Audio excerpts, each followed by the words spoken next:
Hi everyone, welcome to my story channel. आसंतु आरंभ करिबा आजिर कहानीटी। बैशाख मासर एक दिन, असह्य गरम और गुळुगुळी। हठात संध्या 7टा बेले उठेई आसिला काल बैशाखी। वर्षा तुलनारे घड़घड़ी बिजुली और पवनर मात्रा अधिक थिला। करेन्टटा मध्य कटि जाइथिला। अंधार हेउ पछके पृथ्वी टिके थंडा पड़गला। बेबिना एबे घरू आसी बारीपटे बसिला। मनरे तार अनेक आशंका। पुओ तार ट्यूशन जाइछि, ए पर्यंत फेरिनी। पुओ रोहन युक्त 2 प्रथम वर्ष विज्ञानर छात्र। एकमात्र पुओ, अंधर लौड़ी, दरिद्र पसरा, गलार माली, दुखीर संखाली, जहा कहिले भी कम पड़िब। वर्षा समयरे केउठी थिला तार किछि होइनी तो? एमिति अनेक आशंका नहीं मन तार व्यस्त विव्रत लागुथाए। यशोदा श्रीकृष्ण बणकु गला परे जेपरि किछि अघटनार आशंकार भाली होई चमकी उठुथिले, ठीक सेहीपरि बेबिनार अवस्था। कारण जिए जहाकु जेतिकी बेसी भल पाए, तार अमंगल हेबा आशंकारे सेतिकी दुख पाए। हठात दांडपट कबाटरे काहार कराघात सुबिला। इए तो पुओ रोहनर कराघात नुहे, कारण ता पुओ रोहन केबे कबाट बाड़ाएनी। अधा रास्तारू बोऊ बोऊ डाकी रास्ता कंपेई कंपेई आसे। पुणी अजणा आशंकारे देह मन सिहरी उठिला। कौन किछि असुविधा होईगला कि? आउ किए डाकुछि? हे माँ सर्वमंगला, मो पुओकु घंट घोड़ई रखी थालो माँ। मने मने माँ को सुमरी कबाट खोलिबाकू आगेई गला बेबिना। डिबी आलुअरे देखिला दुआर मुहरे ठिया होइछंती जणे दीर्घ स्मृशुधारी दुर्बल वृद्ध। वर्षा पवन जोगु से संपूर्ण ओदा होई जाइछंती। बेबिना पचारिला, काहाकू खोजुछ? वृद्ध लोकटी उत्तर देला, मु काहाकू खोजुनी माँ। बेबिना वृद्धर उत्तररे टिके आश्वस्ति हेला। बोध हुए टिके आश्रय पाई आसिछंती। एया भाबी बेबिना कहिला, ठीक अछि, मो पुओ आसु, से बुझिब। किंतु ताकू काहिंकी केजाणी वृद्धर कंठस्वर परिचित मने हेला। डिबिटीकू अति पाखकू आनी वृद्धंकू देखिला, किंतु चिन्हि पारिला नाही। वृद्ध जनक कहिले, माँ मु ए बारंडारे किछि समय बसुछि, पूरा ओदा होई जाइछि। टिके विश्राम नेबा परे चाली जिबी। चमकी पड़िला बेबिना। ए तो तार स्वामी अमरक कंठस्वर। पुणी मने मने गुणगुणेइला, नाम ए बोधे ता मनर भ्रम। सते सेमिति सुबुथिब। मो स्वामी अमर पुणी ए अलगा इलागाकू काहिंकी आसिबे? से जा हेउ। लोकटिको बारंडारे बसाई घरकू आसी लथ करे बसी पड़िला सिए। अमर कथा मने पड़ी जिबारू अतीतर स्मृति सबू पुणी तार मन भितरे उंकी मारिला। ना तार बेबिना पात्र, डाकना बेबी। बापा माँकर अति अलिअली एकमात्र गेल्हा झियो थिला से। पाठ मध्य खूब भल पढ़ुथिला। स्कूलर दीदी सार माने खूब भल पाउथिले ताकू।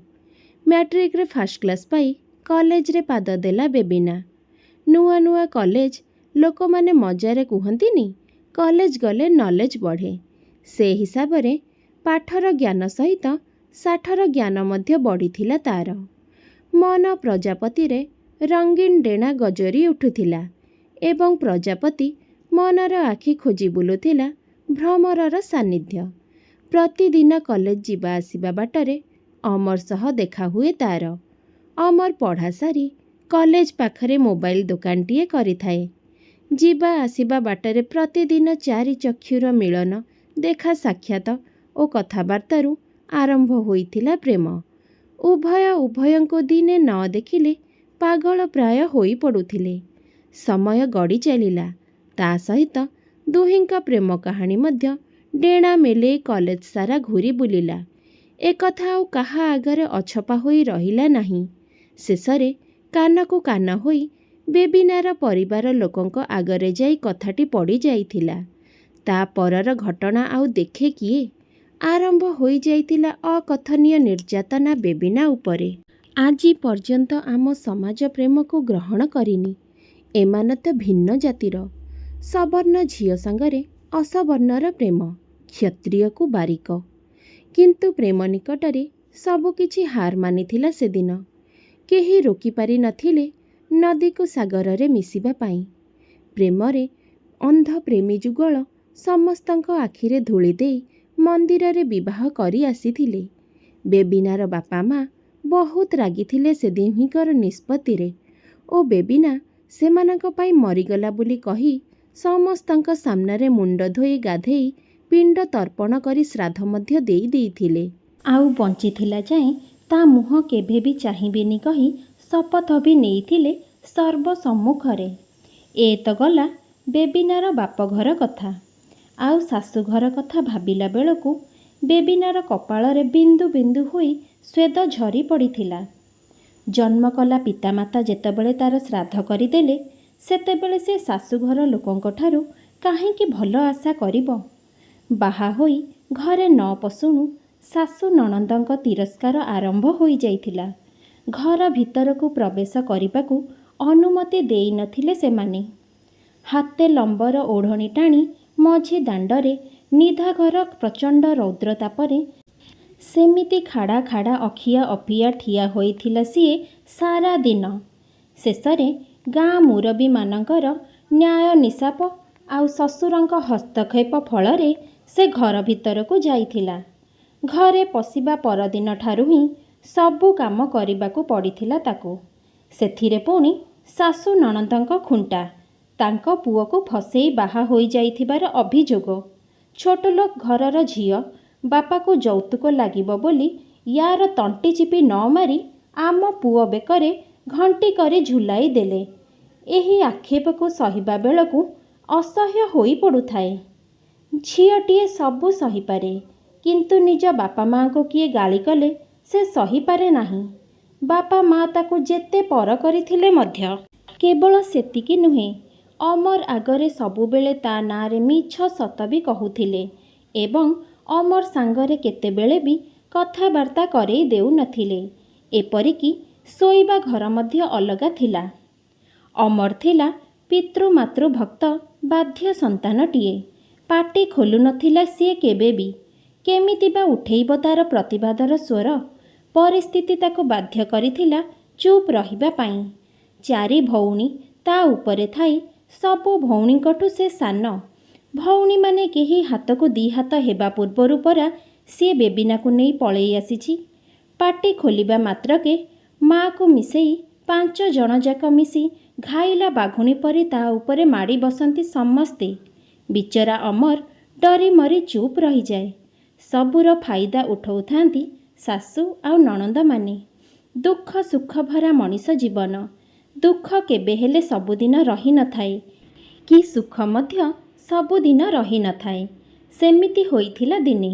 କୌଣସି ଏକ ଉତ୍ସବରେ ଯୋଗ ଦେବାକୁ ନିମନ୍ତ୍ରଣ ପାଇ ଚାଲି ଯାଇଥିଲେ ଶାଶୁ ଓ ନଣନ୍ଦମାନେ 15 ଦିନ ପାଇଁ ରାଜ୍ୟ ବାହାରକୁ, ଏକ ନିକଟ ସମ୍ପର୍କୀୟଙ୍କ ଘରକୁ। ସେହି 15 ଦିନ ଥିଲା ବେବିନା ଜୀବନ ଇତିହାସରେ ସ୍ୱାମୀ ଅମର ସହ ଖୁସିରେ ରହିବାର ସୁବର୍ଣ୍ଣ ଯୁଗ। ଖୁବ୍ ହସ ଖୁସିରେ କଟାଇଥିଲେ ଦୁହେଁ ସେହି 15 ଦିନ। ପ୍ରଜାପତି ପରି ଉଡ଼ି ବୁଲୁଥିଲେ ଉଭୟେ। 15 ଦିନ ପରେ ଫେରି ଆସିଥିଲେ ଶାଶୁ ଓ ନଣନ୍ଦମାନେ। ପୁଣି ଥରେ ସ୍ୱାମୀ ସ୍ତ୍ରୀ ଅଲଗା ହୋଇଯାଇଥିଲେ। ଏହି 15 ଦିନ ସ୍ୱାମୀ ଅମର ସହ ରହଣି ଭିତରେ ସେ ହୋଇଯାଇଥିଲା ଅନ୍ତଃସତ୍ତ୍ୱା। ଏକଥା ଜାଣିବା ପରେ ଶାଶୁ ଓ ନଣନ୍ଦମାନେ ଗର୍ଜନ କରି ଉଠିଥିଲେ। ଶୀଘ୍ର ଛୁଆଟିକୁ ନଷ୍ଟ କର ବୋଲି ଦିନ ରାତି ଗାଳି ଗୋଲଚ କରିଥିଲେ। କାରଣ ବଡ଼ ନଣନ୍ଦମାନେ ଏଯାଏଁ ଥିଲେ ଅବିବାହିତ। କିନ୍ତୁ ଶ୍ୱଶୁରଙ୍କ ଦୟା ଯୋଗୁଁ ଗର୍ଭଟି ରହିଯାଇଥିଲା, ଯିଏ ଆଜି ଯୁକ୍ତ 2ର ଛାତ୍ର। ଗର୍ଭ ଅବସ୍ଥାରେ ବି କମ୍ କଷ୍ଟ ପାଇନି ସିଏ। ଶାଶୁ ନଣନ୍ଦ ସ୍ୱାମୀ ସମସ୍ତେ ମିଶି ତା ଉପରେ ଅତ୍ୟାଚାର କରିଥିଲେ। ଭଲ ଖାଇବା ତ ଦୂରର କଥା, ପେଜ ତୋରାଣି ଟିକେ ବି ମିଳିବା କଷ୍ଟକର ହୋଇଯାଇଥିଲା। ସମସ୍ତେ ଖାଇସାରିବା ପରେ ଭାତ ଡେକ୍ଚି ତଳେ ବଳି ପଡ଼ିଥିଲା ପେଜଯୁକ୍ତ ଭାତ ସାଙ୍ଗକୁ ଟିକିଏ ଲୁଣ ମିଳୁଥିଲା। ଅମର ଏସବୁ ଦେଖି ମଧ୍ୟ ନ ଦେଖିଲା ପରି ଚୁପ୍ ରହୁଥିଲା। ଶେଷରେ ଦିନ ଏମିତି ଆସିଲା, ଅମର ମଧ୍ୟ ମା ଭଉଣୀ କଥାରେ ପଡ଼ି ତାକୁ ହତାଦର କରିଥିଲା। ଅମର ତା ସାଙ୍ଗରେ ଏକାଠି ନ ରହିବା ଯେତିକି ତାକୁ ବାଧୁନଥିଲା, ସେତିକି ବାଧୁଥିଲା ତାର ସେହି ହତାଦର, ଯିଏ ଦିନେ ତାକୁ ହୃଦୟର ରାଣୀ କରିଥିଲା ଓ 7 ଜନ୍ମ ଯାଏଁ ସାଥୀ ହୋଇ ରହିବାର ଶପଥ ନେଇଥିଲା। ସେ ଆଜି ତା ସହ ଚାକରାଣୀ ପରି ବ୍ୟବହାର କରୁଥିଲା। 7 ଜନ୍ମ କ'ଣ, ଗୋଟିଏ ଜନ୍ମକୁ ବି ସାଥୀ ହୋଇପାରିନଥିଲା। କାରଣ ମା ଓ ଭଉଣୀ ତା ମୁଣ୍ଡରେ ଭର୍ତ୍ତି କରିସାରିଥିଲେ ଆଉ ଗୋଟିଏ ସୁନ୍ଦରୀ ତରୁଣୀ ଓ ଜାନି ଯୌତୁକର ଲାଳସା। ଏମିତିରେ ସମସ୍ତଙ୍କ ଅବହେଳା ସତ୍ତ୍ୱେ ରୋହନ ଜନ୍ମ ନେଇସାରିଥିଲା। ବର୍ତ୍ତମାନ ପୁଅ ରୋହନ ଓ ବେବିନା 2 ଜଣ ଯାକ ଅମରର ପରିବାର ସାମ୍ନାରେ କଣ୍ଟା ହୋଇଯାଇଥିଲେ। ଏଣେ ଅତ୍ୟାଚାରର ମାତ୍ରା ବି ଦିନକୁ ଦିନ ବଢ଼ିବାରେ ଲାଗିଥିଲା। ଅମର ପ୍ରତି କଥାରେ ଏଥର ମାଡ଼ ମାରିବାକୁ ଆରମ୍ଭ କରିଥିଲା। ବେବିନାକୁ ତ ଛାଡ଼, ନିଜ ରକ୍ତରୁ ଜନ୍ମିତ ପିଲାଟିକୁ ବି ସେ ପଚାରି ନଥିଲା। ଏମିତିକି କଅଁଳା ଭୋକିଲା ପିଲାଟିର ମୁହଁରେ ଦେବାକୁ ତତଲା ପେଜ ସହିତ ଚିନି ମିଳୁଥିଲା ଶାଶୁ ନଣନ୍ଦଙ୍କ ଦୟାରୁ। ରଖେ ହରିତ ମାରେ କିଏ। ଅତ୍ୟନ୍ତ ଆଶ୍ଚର୍ଯ୍ୟର ବିଷୟ ଥିଲା ଯେ 8 ମାସର ପିଲାଟି କ୍ଷୀର ଜାଗାରେ ପେଜ ପିଇବି କୌଣସି ଶାରୀରିକ ଅସୁସ୍ଥତାର ଶିକାର ନ ହୋଇ ଶଶୀ କଳା ପରି ଧୀରେ ଧୀରେ ବଢ଼ିବାରେ ଲାଗିଥିଲା। ଦିନେ ଭୋରରୁ ଗାଧୋଇ ତୁଳସୀରେ ଚଉରାରେ ପାଣି ଦେଲାବେଳେ ବେବିନା ଶୁଣିଥିଲା ଅସ୍ପଷ୍ଟ ଭାବେ କାହାର କିଛି କଥାବାର୍ତ୍ତା ହେଉଥିବାର ଶବ୍ଦ। ଆଉ ଟିକିଏ କାନେଇବାରୁ ଜଣାପଡ଼ିଲା ଅମର ଓ ତା ମାଙ୍କ ମଧ୍ୟରେ କିଛି କଥୋପକଥନ ଚାଲିଛି। ଏକ ଭୟଙ୍କର ଷଡ଼ଯନ୍ତ୍ରର ଆୟୋଜନ ଚାଲିଥିଲା ତା ବିରୁଦ୍ଧରେ। ଆଜି ରାତି ଥିଲା ବେବିନାର ଶେଷ ରାତି। ଯେମିତି ହେଲେ ବି ତାକୁ ଆଜି ଖତମ କରିବାକୁ ପଡ଼ିବ ବୋଲି ଉଭୟ ଆଲୋଚନାରେ ଲିପ୍ତ ଥିଲେ। କାରଣ ବେବିନାର ନ ମରିବା ଯାଏଁ ଆଉ କାହାକୁ, ଅର୍ଥାତ୍ ଦ୍ୱିତୀୟ ସ୍ତ୍ରୀ ଭାବରେ ଘରକୁ ଆସିବାକୁ ଦେବ ନାହିଁ। ଦିନ ଯାଇ ରାତି ଆସିଲା। ସେଦିନ ଅମର ତା ସହ ଅତି ଭଲ ବ୍ୟବହାର କରିଥିଲା। ଆଉ ଭଲ ଭଲ ଖାଇବା ଜିନିଷ ବି ତା ପାଇଁ ଆଣିଥିଲା। ଆଉ ସେ ଭଲ ବ୍ୟବହାର କାହିଁକି ଥିଲା ତା ପ୍ରତି, ସେ କଥା ବେବିନାର ଗୋଚର ଥିଲା। ତେଣୁ ବେବିନା ଅମର ଦେଇଥିବା ଖାଇବା ଦ୍ରବ୍ୟକୁ ନ ଖାଇ ଲୁଚେଇ ରଖିଦେଇଥିଲା। କାରଣ ତା ଖାଦ୍ୟରେ ନିଶାଦ୍ରବ୍ୟ ମିଶାଯାଇଥିଲା। ଅଚେତ ହୋଇ ପଡ଼ିଥିବା ଅବସ୍ଥାରେ ଯଦି ନିଆଁ ଲାଗିଯାଏ, ମା ପୁଅଙ୍କ ଦେହରେ ଚିତ୍କାର କରିବାକୁ ବି ସମୟ ପାଇବେ ନାହିଁ। ଏହା ଥିଲା ସେମାନଙ୍କର ଉଦ୍ଦେଶ୍ୟ। ଠିକ୍ ରାତି 1 ବେଳକୁ ସେ ଶୋଇଥିବା ଘରେ ନିଆଁ ଲଗାଯାଇଥିଲା। ବେବିନା ତା ପୂର୍ବରୁ ଏ ଷଡ଼ଯନ୍ତ୍ର ସମ୍ପର୍କରେ ଅବଗତ ଥିଲା। ଠିକ୍ ନିଆଁ ଲାଗିବା ପରେ ପରେ ସେ ପଛ ଦୁଆର ଦେଇ ପୁଅ ରୋହନକୁ ଧରି ଖସି ପଳାଇ ଆସିବାରେ ସମର୍ଥ ହୋଇଥିଲା। ସେତେବେଳକୁ ହାତରେ ତାର 200 ଟଙ୍କା ଆଉ ତାର ସାର୍ଟିଫିକେଟ୍ ଛଡ଼ା ଆଉ କିଛି ବି ସମ୍ବଳ ନଥିଲା। ରାତାରାତି ଚାଲି ଚାଲି ପାହାନ୍ତିଆ ବେଳକୁ ବସ୍ଷ୍ଟାଣ୍ଡ ପାଖରେ ସେ ପହଞ୍ଚିଥିଲା। ସେଠାରୁ ଆନ୍ଧ୍ରାକୁ ଟିକେଟ୍ କାଟି ସିଧା ଆସି ପହଞ୍ଚିଥିଲା ସୀମାଞ୍ଚଳ ମନ୍ଦିର ନିକଟରେ। କିଛି ନ ହେଲେ ବି ମାଗଣା 2 ବେଳା 2 ମୁଠା ଖାଇବାକୁ ତ ମିଳିଯିବ 2 ପେଟକୁ। ଏମିତି କିଛି ଦିନ ତାର ମନ୍ଦିର ଭିତରେ କଟିଥିଲା।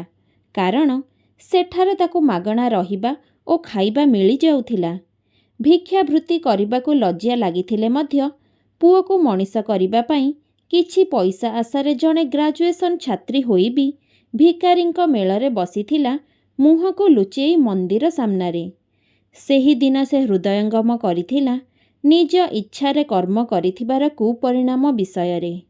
ଆଉ ବାପା ମାଙ୍କର ଅଭିଶାପର ଫଳ ମଧ୍ୟ ସେ ପାଉଛି ବୋଲି ମର୍ମେ ମର୍ମେ ଅନୁଭବ କରିପାରିଥିଲା। ଭିକ୍ଷାବୃତ୍ତି କରି କିଛି ଟଙ୍କା ଏକାଠି କଲା ପରେ ସେ ସେହି ମନ୍ଦିରରେ କିଛି ଫୁଲ, ତୁଳସୀ ଧରି ବିକ୍ରି କରିଥିଲା। ଏହି ଫୁଲ ଆଉ ତୁଳସୀ ଧଣ୍ଡା ବିକ୍ରି କରି ବି ସେ ବେଶ୍ 2 ପଇସା ରୋଜଗାର କରିପାରିଥିଲା। ଦିନ ସାରା ସିନା ଲୋକଙ୍କ ଗହଳିରେ ଫୁଲ ବିକାରେ କଟିଯାଉଥିଲା, ରାତିରେ କିନ୍ତୁ ଏ ଭରା ଯୌବନକୁ ନେଇ କୋଉଠି ରାତ୍ରି କଟାଇବାକୁ ତାକୁ ଭାରି ଭୟ ଲାଗୁଥିଲା। ତେଣୁ କେତେ ରାତି ଏମିତି ସେ ବିନିଦ୍ର ଭାବରେ କଟେଇ ଦେଇଥିଲା ତାର ହିସାବ ମଧ୍ୟ ନାହିଁ। ଏତେ ଦୁଃଖ ଭିତରେ ବି ସମୟ ତା ପାଇଁ ଅଟକି ଯାଇ ନଥିଲା। ପୁଅଟି ଧୀରେ ଧୀରେ ବଡ଼ ହୋଇଥିଲା। ଏ ଭିତରେ ସେ ନିଜ ପାଇଁ ଫୁଲ ତୁଳସୀ ବିକି ମୁଣ୍ଡ ଗୁଞ୍ଜିବାକୁ ଘରଟିଏ ଭଡ଼ାରେ ଯୋଗାଡ଼ ବି କରିସାରିଥିଲା। ଗୃହକର୍ତ୍ତା ବହୁତ ଭଲ ସ୍ୱଭାବର ମଣିଷ ଥିଲେ। ତାରି ଦୁଃଖଭରା କାହାଣୀ ଶୁଣି ସେ ଅନୁକମ୍ପା ଦେଖାଇଥିଲେ ମା ଓ ପୁଅ ପ୍ରତି। ତାଙ୍କରି ସାହାଯ୍ୟ ସହଯୋଗ ଦ୍ୱାରା ରୋହନ ବିଦ୍ୟାଳୟରେ ନାମ ଲେଖାଇଥିଲା। ଆଉ ମାଲିକାଣୀ ଯେତେବେଳେ ଜାଣିଥିଲେ ବେବିନା ଜଣେ ଗ୍ରାଜୁଏଟ୍ ବୋଲି, ସେ ଗୋଟିଏ ବେସରକାରୀ ଇଂରାଜୀ ମିଡ଼ିୟମ ବିଦ୍ୟାଳୟରେ ତାର ଚାକିରି ବି କରେଇ ଦେଇଥିଲେ। ଏବେ ଆଉ ତାକୁ ଚଳିବାକୁ କୌଣସି ପ୍ରକାର ଅସୁବିଧା ହେଉନଥିଲା। ତାକୁ ସ୍ୱାଧୀନ ଭାବରେ ସମ୍ମାନର ସହ ବଞ୍ଚିବାକୁ ରାହା ମିଳିଯାଇଥିଲା। ଦୁଃଖ କଷ୍ଟରେ ଚଳୁଥିବା ମା ପୁଅର ସଂସାର ସିଏ ଚାକିରି ପାଇବା ପରେ ହସ ଖୁସିରେ ଆଗେଇ ଚାଲିଥିଲା। ରୋହନ ବଡ଼ ହୋଇ ଯୁକ୍ତ 2 ବିଜ୍ଞାନରେ ନାମ ଲେଖାଇଥିଲା। ଏମିତି ଭାବନାରେ ମଗ୍ନ ଥିବା ବେଳେ ରୋହନର ବୋଉ ବୋଉ ଡାକ ତାର ଭାବନା ଭଙ୍ଗ କରିଥିଲା। ଦୌଡ଼ି ଯାଇ କବାଟ ଖୋଲିଥିଲା ସେ। ରୋହନକୁ ଦେଖି ବୃଦ୍ଧ ଜଣକ କହିଥିଲେ, ବାପାରେ, ବାହାରେ ପ୍ରବଳ ଝଡ଼ ବର୍ଷା। ଦୁର୍ବଳ ଯୋଗୁଁ ଆଉ ବର୍ଷା ପବନ ମାଡ଼ ଖାଇ ମୋ ଦେହ ଅବଶ ହୋଇପଡ଼ିଛି। ଯଦି ଦୟା କରନ୍ତୁ ଆଜି ରାତିଟା ଏ ଦୁଆରରେ କଟେଇ ଦେଇଥାନ୍ତି। ରୋହନର ବୁଢ଼ାଟିକୁ ଦେଖି ଦୟା ଆସିଥିଲା ବୋଧହୁଏ। ଘରୁ ଗୋଟେ ଶାଲ୍ ଆଉ 4 ପଟ ରୁଟି ଆଣି ଦେଇଥିଲା ବୁଢ଼ାକୁ। ଆଉ ଖାଇଦେଇ ବାରଣ୍ଡାରେ ଶୋଇବାକୁ କହି କବାଟ ବନ୍ଦ କରି ଚାଲି ଯାଇଥିଲା ଘର ଭିତରକୁ। ପରଦିନ ସକାଳ 6ଟାରେ ସବୁଦିନ ପରି ରୋହନ ଟ୍ୟୁସନ୍ ଚାଲି ଯାଇଥିଲା। ପୁଅ ଗଲା ପରେ କବାଟ ବନ୍ଦ କରିବାକୁ ଆସି ବେବିନା ଦେଖିଲା ରାତିର ସେଇ ବୃଦ୍ଧାଟି ଉଠି ବସିଛି ବାରଣ୍ଡାରେ। ତାକୁ ଉଠିଥିବା ଦେଖି ବେବିନା ପଚାରିଲା, ତୁମ ଗାଁ କେଉଁଠି? କାହିଁକି ଏ ବର୍ଷା କାକରରେ ୟା ଦୁଆର ତା ଦୁଆର ବୁଲୁଛ? ତୁମର କ'ଣ ପରିବାର ବୋଲି କିଛି ନାହିଁ? ତାର କଣ୍ଠସ୍ୱର ଶୁଣି ବୃଦ୍ଧଟି କହିଲା, ମା, କିଛି ମନେ କରିବନି ଯଦି ଗୋଟିଏ ପ୍ରଶ୍ନ ପଚାରିବି।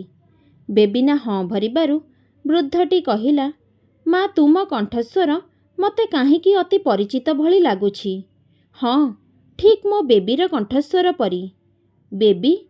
ନାଁଟି ଶୁଣି ବେବିନା ଚମକି ଉଠିଲା। କହିଲା, ବେବି? କୋଉ ବେବି? ଏ କଥାରେ ବୃଦ୍ଧ ଲୋକଟିର ନେତ୍ର ଛଳଛଳ ହୋଇଯାଇଥିଲା। ଆରମ୍ଭ କଲା ତାର ପୂର୍ବ ଇତିହାସ। ତାର ନାଁ ଅମର ବାରିକ। ପେଶାରେ ଜଣେ ବ୍ୟବସାୟୀ। ମୋବାଇଲ ଦୋକାନଟିଏ କରି ସେ ତାର ଗୁଜୁରାଣ ମେଣ୍ଟାଉଥିଲା। ବେବି ଥିଲା ତାର ଜୀବନର ସବୁକିଛି। ହୃଦୟର ମୋ ମନର ମାନସୀ। ଭଲ ପାଇ ବିବାହ କରି ଆଣିଥିଲା ତାକୁ ସେ। କିନ୍ତୁ ମା ଓ ଭଉଣୀ ମୋର ଅକଥନୀୟ ନିର୍ଯାତନା ଦେଇ ତାକୁ ଜାଳି ପୋଡ଼ି ମାରି ଦେଇଥିଲେ। ସେ ମଧ୍ୟ ତାଙ୍କୁ ଏ କାର୍ଯ୍ୟରେ ସାହାଯ୍ୟ କରିଥିଲା। ବେବିନା ମରିବା ପରେ ତାକୁ ଆଉ ଗୋଟିଏ ସୁନ୍ଦରୀ ଝିଅ ଯୌତୁକ ସହିତ ବିବାହ କରିଦେଇଥିଲେ ପରିବାର ଲୋକ। 15 ଦିନ ପରେ ସେ ଜାଣିବାକୁ ପାଇଥିଲା ସେ ଝିଅ ଗୋଟିଏ ଦୁଶ୍ଚରିତ୍ରା। ଦିନ ରାତି ଗୁଣ୍ଡାମାନେ ଆସି ଘର ସମ୍ମୁଖରେ ଆଡ୍ଡା ଜମାଉଥିଲେ। ୟା ଭିତରେ 2 ଭଉଣୀ ଶାଶୁଘର ଚାଲି ଯାଇଥିଲେ। ଆଉ ଆର 2 ଜଣଙ୍କ ମଧ୍ୟରୁ ଜଣଙ୍କୁ ଘରକୁ ଆସୁଥିବା ଗୋଟିଏ ଗୁଣ୍ଡା ଉଠାଇ ନେଇଯାଇଥିଲା। ଗୁଣ୍ଡାମାନଙ୍କୁ ଧରି ସେ ସ୍ତ୍ରୀ ଲୋକଟି, ମାନେ ଅମରର ଦ୍ୱିତୀୟ ସ୍ତ୍ରୀ, ଘର ଦ୍ୱାର ଦୋକାନ ସବୁ ବିକ୍ରି କରିଦେଇଥିଲା। ତାର ବାପା, ମା ଓ ସାନ ନଣନ୍ଦଙ୍କୁ ଘରୁ ତଡ଼ି ବାହାର କରିଦେଇଥିଲା। ଆଉ ତାର ଯେଉଁଦିନ ବେଶୀ ଖରାପ ହୋଇଥିଲା ସେଇଦିନ ତାର ଶେଜ ମସିଣା କାଢ଼ି ବାହାରକୁ ଫୋପାଡ଼ି ଦେଇଥିଲା ଓ କହିଥିଲା, ଯା ଦାଣ୍ଡରେ ଶୁଅ। ଆଉ ଘର ଭିତରେ ତାର ଗୁଣ୍ଡା ପ୍ରେମିକ ସହ ସେ ରହିଥିଲା। ସେଦିନ ତାକୁ ତାର ବେବିନାର କଥା ଭାରି ମନେ ପଡ଼ିଥିଲା। ବେବିନାକୁ ଦେଇଥିବା କଷ୍ଟର ପରିଣାମ ପୂରା ପରିବାର ଭୋଗ କରି ସାରିଥିଲେ। ବେବିନାର ଆଖିର ଲୁହରେ ସେ ଓ ତାର ପୂରା ପରିବାର ଜଳି ପୋଡ଼ି ପାଉଁଶ ହୋଇଯାଇଥିଲେ। ଆଉ ଯେଉଁଦିନ ସେ ସ୍ତ୍ରୀ ଜାଣିଲା ଯେ ତାକୁ ଟିଭି ହୋଇଛି, ସେ ଦିନଠାରୁ ସେ ଆଉ ତାକୁ ଘରେ ପୂରେଇଲା ନାହିଁ। ଦାଣ୍ଡ ଦାଣ୍ଡ ବୁଲି ଭିକ୍ଷା ମାଗି ମରିବାକୁ ଛାଡ଼ି ଦେଇଥିଲା। ବୃଦ୍ଧ ମୁହଁରୁ ଏତେ ସବୁ କଥା ଶୁଣିସାରିବା ପରେ ବେବିନାକୁ ଆଉ ଜାଣିବାକୁ ବାକି ନଥିଲା ଯେ ତା ଆଗରେ ଆଜି ଯିଏ ଠିଆ ହୋଇଛି ସିଏ କିଏ, ଆଉ ତାର ପରିଚୟ କ'ଣ। ବର୍ତ୍ତମାନ ଅମରକୁ କ୍ଷମା ଦେବ କି ନାହିଁ ଦୌଦଲ୍ୟମାନ ପରିସ୍ଥିତିରେ ପଡ଼ିଥିଲା ସେ। ଅମର କ୍ଷମା ଉପଯୁକ୍ତ ନ ହେଲେ ବି ଜଣେ ରୋଗୀ। ଏପରି ଅବସ୍ଥାରେ ତାକୁ ଛାଡ଼ିଦେବାକୁ ବେବିନା ଉଚିତ ମଣି ନଥିଲା। ଅନୁତାପ ହିଁ ମଣିଷ ଜୀବନର ସର୍ବଶ୍ରେଷ୍ଠ ପ୍ରାୟଶ୍ଚିତ। ତେଣୁ ଏସବୁକୁ ବିଚାର କରି ନିଜକୁ ଅମରର ସ୍ତ୍ରୀ ବେବିନା ଏବଂ ସେ ଓ ତାଙ୍କ ପୁଅ ଜୀବିତ ବୋଲି ସ୍ୱୀକାର କରିଥିଲା ବୃଦ୍ଧଙ୍କ ସାମ୍ନାରେ। ବୃଦ୍ଧ ଜଣକ ଏକଥା ବେବିନା ମୁହଁରୁ ଶୁଣି ବହୁତ ଖୁସି ହେବା ସହ ଆଶ୍ଚର୍ଯ୍ୟ ବି ହୋଇଯାଇଥିଲେ ଓ ସେ ନିଜେ ବିଶ୍ୱାସ ବି କରିପାରିନଥିଲେ। କାରଣ ସେ ନିଜ ହାତରେ ତା'ର କୋଠରୀରେ ନିଆଁ ଲଗାଇଥିଲେ। ଏହା କିପରି ସମ୍ଭବ? ଜଣେ ମରିଥିବା ବ୍ୟକ୍ତି କ'ଣ ବଞ୍ଚିପାରେ? ଏହା ତା' ପାଇଁ କୌଣସି ଚମତ୍କାର ହେବାଠାରୁ କମ୍ ନଥିଲା। ହଜିଲା ଧନକୁ ପାଇ ସେ ଖୁସିରେ ବିହ୍ୱଳିତ ହୋଇ ଉଠୁଥିଲା। ଅନୁତାପର ନିଆଁରେ ଅମର ଡହଳ ବିକଳ ହେଉଥିଲେ। ବର୍ତ୍ତମାନ ବେବିନା ତାଙ୍କର ହାତ ଧରି ଘର ଭିତରକୁ ପାଛୋଟି ନେବାଟା ତାଙ୍କୁ ଚନ୍ଦନର ପ୍ରଲେପ ପରି ଲାଗିଥିଲା। ଏବେ ଆଉ ବେବିନା ଜୀବନଯାତ୍ରାରେ ଏକୁଟିଆ ନାୟିକା ନଥିଲା। ଅମର ବି ତା ସହ ଥିଲେ। ଦୁହେଁ ମିଶି ଦାଣ୍ଡ ଦୁଆରେ ପୁଅର। ଦର୍ଶକ ବନ୍ଧୁ, ଆଜି ପାଇଁ କାହାଣୀଟି ଏତିକି। ରହୁଛି। ନମସ୍କାର। ଜୟ ଜଗନ୍ନାଥ।